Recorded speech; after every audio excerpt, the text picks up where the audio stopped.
अऊज़ु बिल्लाहि समीइल अलीम मिनश्शैतानिर रजीम। बिस्मिल्लाहिर्रहमानिर्रहीम। Islamic world TV के दोस्तों, अस्सलाम वालेकुम। दोस्तों, आज हम आपको बताएंगे वो कौन सी चीजें हैं जिनसे रिस्क बढ़ता है, बदन में ताकत होती है और अकल भी बढ़ जाती है। इस वीडियो को आखिर तक जरूर देखिएगा ताकि हम इन चीजों के बारे में जान सकें।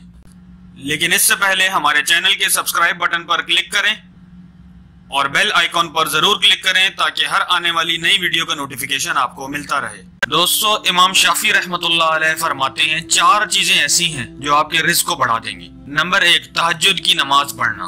नंबर 2, कसरत से इस्तिग़फ़ार करना। नंबर 3, कसरत से सदका देना। और नंबर 4, कसरत से अल्लाह पाक का जिक्र करना।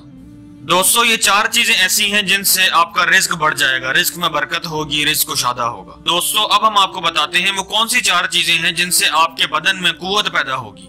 नंबर 1, ताजा गोश्त खाना। नंबर 2, खुशबू सूंघना। नंबर 3, कसरत से गुस्ल करना। और नंबर 4, सूती कपड़ा पहनना। दोस्तों, ये 4 चीजें ऐसी हैं जो इंसान के बदन में ताकत पैदा करती हैं। दोस्तों, अब हम आपको बताएंगे वो 4 चीजें कौन सी हैं जो अकल को बढ़ाती हैं। नंबर 1, फजूल कलाम तर्क करना, मतलब किसी के साथ भी फजूल बात नहीं करना, काम की बात करना। नंबर 2, मिसवाक करना। नंबर 3, सालिहीन की मजलिस में बैठना, उलमा इकराम की दीनी मजालिस में शिरकत करना, वहां बैठना, दीन की बातें सुनना। और नंबर 4, उलमा इकराम की सोहबत इख्तियार करना।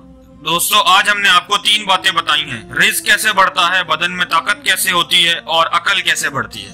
दोस्तों, आपको हमारी वीडियो ये जरूर पसंद आई होगी। अगर वीडियो पसंद आई है तो वीडियो को लाइक करें और कमेंट्स में हमें जरूर बताएं कि आपको ये वीडियो कैसी लगी। हमारे चैनल को सब्सक्राइब करें और सब्सक्राइब के साथ बेल आइकॉन पर जरूर क्लिक करें ताकि हम आपके लिए ऐसी नई नई वीडियोस लेकर आते रहें।